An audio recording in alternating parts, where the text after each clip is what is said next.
Russell viper কি Russell's viper সাপ যদি আমাদেরকে কামড় দেয়, মধু পোকা, বল্লা পোকা, এরপরে হচ্ছে বিচ্ছু পোকা যদি আমাদেরকে কামড় দেয়, আমরা এইগুলো থেকে বাঁচার আমল আছে।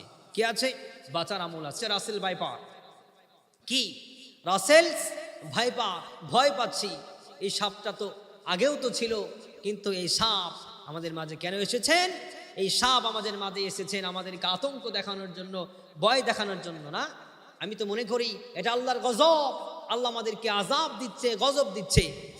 প্রিয় ভাইয়ের আমার, রাসেল ভাইপারকে ভয় না পেয়ে আল্লাহকে ভয় করুন, আল্লাহকে ভয় করুন। আল্লাহ পাক রব্বুল আলামিন আপনাকে সফলতা দান করবে। এই ছোট্ট সাধারণ সাপ দেখে আপনি ভয় পান, আপনি একটু চিন্তা করেন তো, কবরের মধ্যে আল্লাহ যখন জাহান্নামের থেকে একটা সাপ পাঠিয়ে দেবে, সাপের হাদিসের মধ্যে পাওয়া যায় ওই জাহান্নামী বিষাক্ত সাপের 1 ফুটা বিষ যদি, 1 ফুটা শ্বাস যদি এই জমিনের মধ্যে পড়ে, আল্লাহ জমিন থেকে চিরকালের জন্য শস্য উৎপাদন করা বন্ধ করে দিত। হাদিসের মধ্যে পাওয়া যায় সেই সাপ যখন একবার কোনো জাহান্নামী ব্যক্তিকে নিক্ষেপ করবে, সবল মারবে, কামড় দেবে, 70,000 গজ নিচে, 70,000 ফুট নিচে আল্লাহর ওই বান্দা জাহান্নামে চলে যাবে, আবার সাপ থেকে টেনে উঠাবে, আবার তাকে আঘাত করবে। প্রিয় ভাইরা আমার, সেই সাপের ভয় করি, সেই সাপের চিন্তা করি যে রব জাহান্নাম থেকে আমাদেরকে মুক্তি দিবে, সেই রবকে ভয় করি। প্রিয় ভাইরা আমার, এই সাপ যদি আমাদেরকে কামড় দেয়, মধু পোকা, বল্লা পোকা, এরপরে হচ্ছে বিচ্ছু পোকা যদি আমাদেরকে কামড় দেয়, আমরা এইগুলো থেকে বাঁচার আমল আছে। কি আছে?